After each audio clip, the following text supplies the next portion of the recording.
wixii golongol cayreed ka dhacay guriga Soomaali geel iyo lo'da ay dhaqdeen ganafka loo taagay gowraca sokeeyaha wixii dib u galcaleeyay gablan wiil la'aaneed waxay hooyo galaba oyday galxumad iyo ceelkii waxay gibil madoobaatay qof waliba dhibtu galay mar buu soo gudbinayaa iga lagu ballamay baa jirtoon ruuxna goyn karin nin haddii la gano ama uu dumarba geeriyoodo gafin loo dilaayo hadday gama ahaataaba golo laga fariistaa jiriyo xeer la goosaday inna meydkii oo goobta yaal kama garqaateen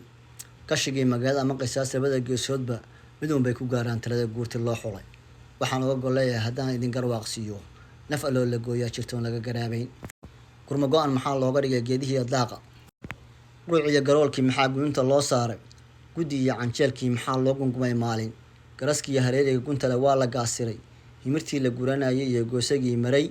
mid la gubay mid ood laga gurtiyo gaas mid lagu daaray garowga iyo kaymaha dhulkii galangal weeyaan guuyadu halkay daaqaysaad gubad ka yeesheen inta bahal gurgurtiya intii garab ku duulaysay naflahaad gumaadeen inkaar waad ka gurateen oo gardarradaad samayseen cadaab waad ku gelaysaan